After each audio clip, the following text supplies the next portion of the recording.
Higher. Ew.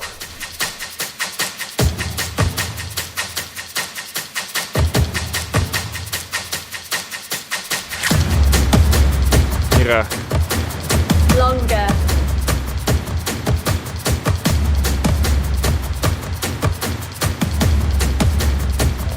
Faster. Cyflymach.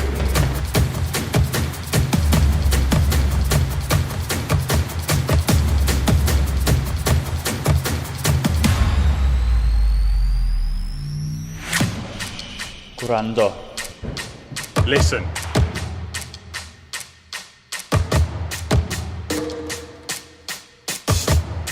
Engage. Cysylltu.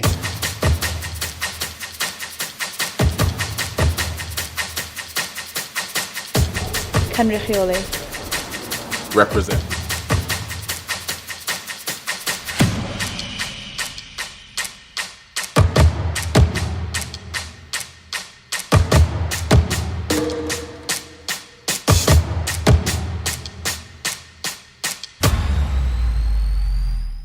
Good evening everyone and welcome to the Welsh Athletics Virtual Competitions webinar. This evening I'll take you through how you can run virtual competitions for your club members using a variety of platforms, ideas for competition formats and how you can ensure that these competitions are run as safely and effectively as possible in the current climate. I'll also show you a few examples of successful competitions that have been run by clubs since the boom in demand for virtual races. I'll also be on hand to answer any questions you might have at the end of this presentation. Now, it may not seem like it with so many event cancellations, but we really are in a fortunate position where running is one of the few activities that we are encouraged to do at the moment. I know that so many runners out there have been keeping up their training on an individual basis, and so virtual racing can provide them with a way to check in and see how that training has been going. Virtual competitions can be put on for your members to exactly suit their needs and what they are training for, and at a time in the year and a point in their training schedule that suits them. Virtual competitions also don't need to be just for your club members, although you can keep them exclusively for your club if you wish. You could open them up to other local clubs for some friendly rivalries, or even wider to clubs and members across the nation. Some platforms also provide an option for taking entry fees or charity donations. Many virtual races were held last spring that raised money for the NHS charities. With an entry fee, you could also then offer anyone who completes a finisher prize. The range of formats and distances that can be contested virtually is huge. Pretty much any distance that you can think of goes, as participants will use GPS watches to track their performance. It gives you as the club or the event organiser the freedom to put on traditional race distances, but also more novel distances that are less commonly contested. The beauty of virtual competition is that you have the option to cater for exactly what your club members are looking for. You're not dictated to by a set competition programme. You could set up weekly or monthly challenges as part of a training programme, or an occasional, more competitive opportunity that would ordinarily be a face-to-face event. As the virtual running initiative has developed over the last 10 months, so too has the menu of events on offer via various platforms. And we'll go into more details on the platforms that you can use for virtual race administration in a moment. Individual time trials or solo runs are one of the easiest formats of virtual events to set up. It simply requires runners to test themselves out over whatever distance or time you have set. Again, anything is acceptable here. It can be imperial, metric, long or short. You can even offer different distances to different age groups. If you're confident with team scoring and setting this up, again, we'll cover off on platforms that can help you to do this. You can set up a more team-based virtual competition like a virtual road relay or a mob match. Here, you're not dictated to by the rules of an event, and instead, you can have as many or as few, runners count towards scoring as works for you. These events can be great to open up to other clubs and generate some of that inter-club rivalry that I know we're all missing out on at the moment.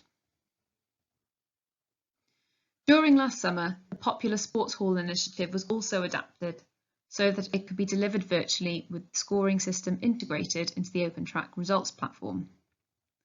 As you can see, the possibilities for what you can deliver virtually really are almost endless. So, there are two main types of platform that you can use to administrate your virtual competitions.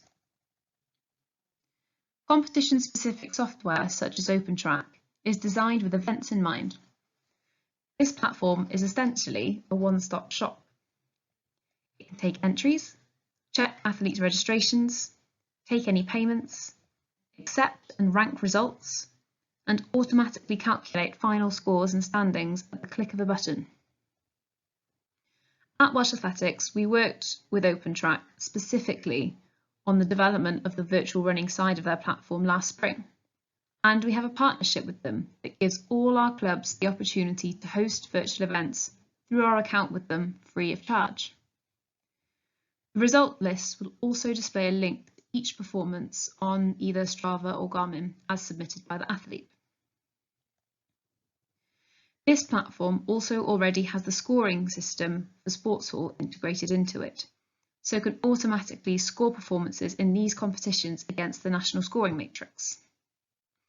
The activities included have also been adapted where possible and where necessary to allow them to be done from your home or garden. It might look a little bit complicated at a first glance, but extensive user manuals for both the administrator and the athlete have been created to guide everyone through step by step.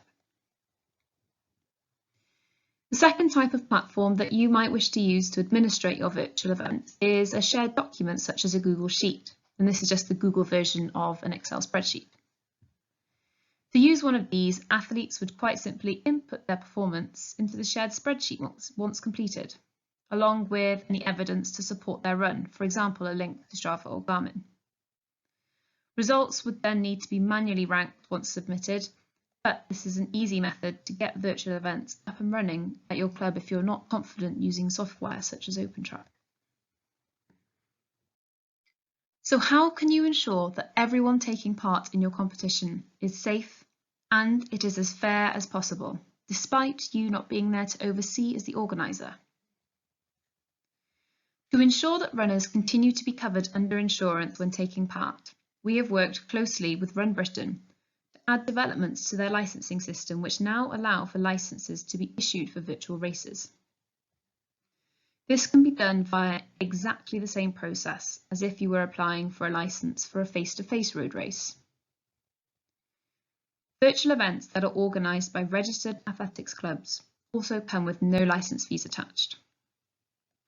It's important that you remind participants of their individual responsibilities to ensure that they are not breaking any rules with their runs.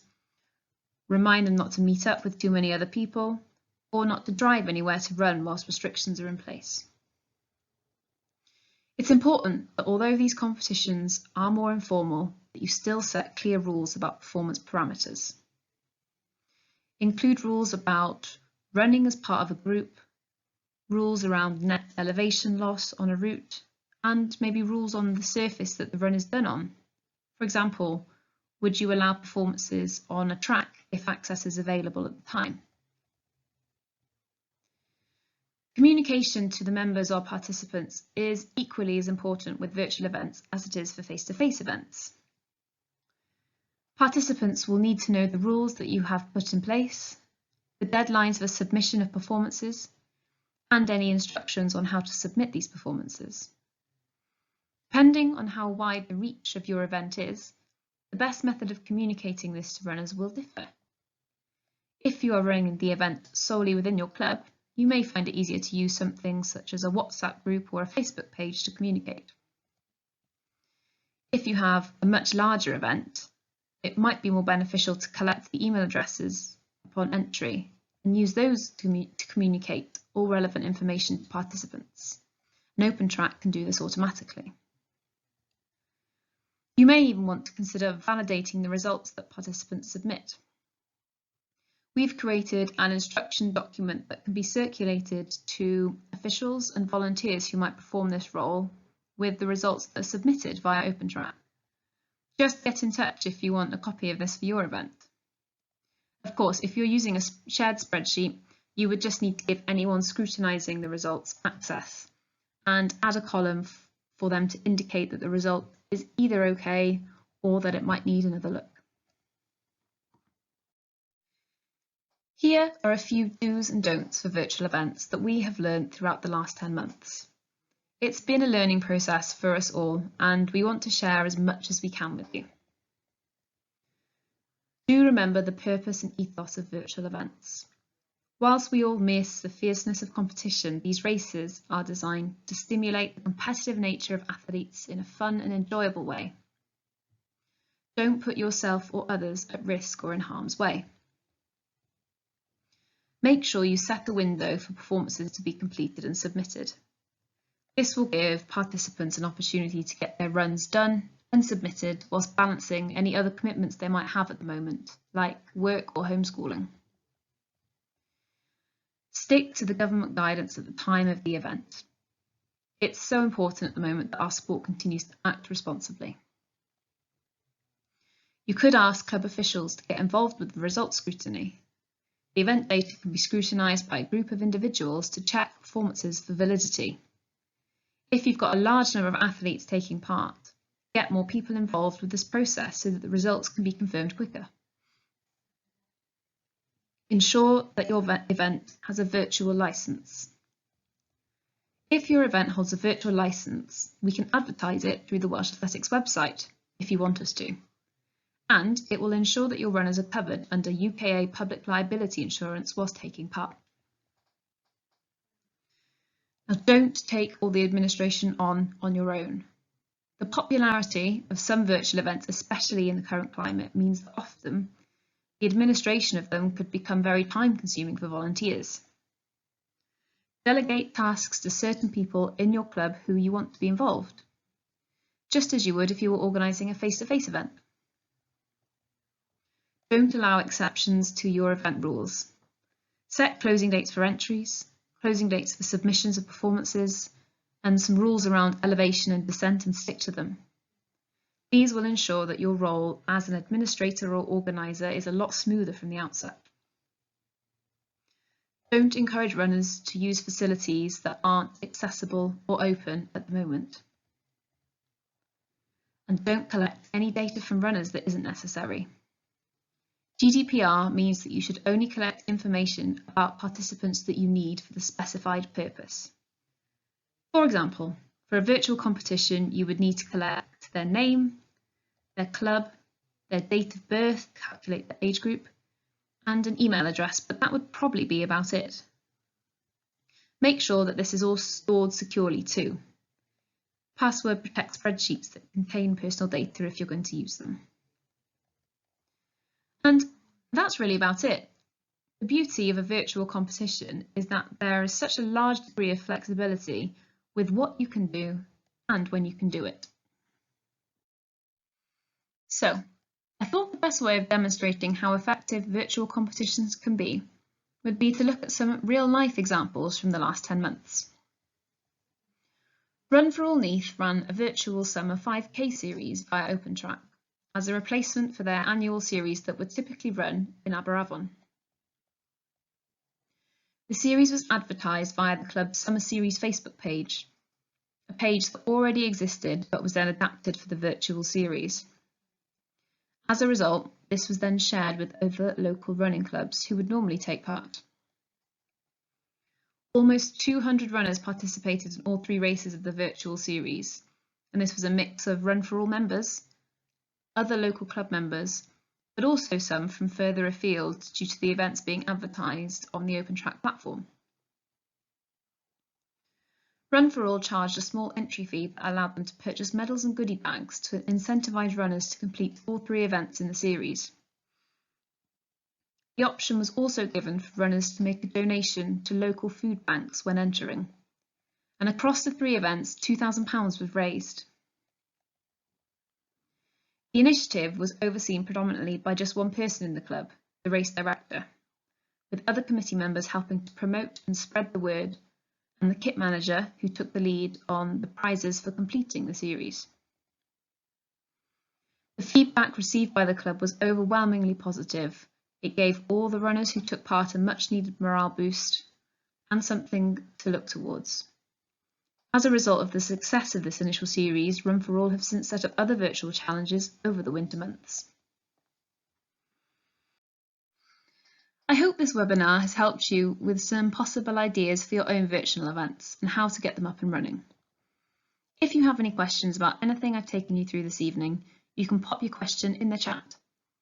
Alternatively, just drop me an email and I'll be happy to go over anything in more detail, and I can send you the instruction documents that I mentioned earlier. Thank you so much to everyone for listening in this evening. I really hope it's been useful.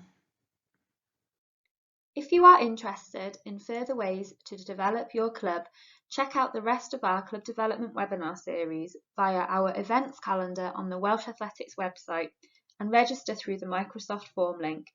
We look forward to seeing you at more webinars in the future.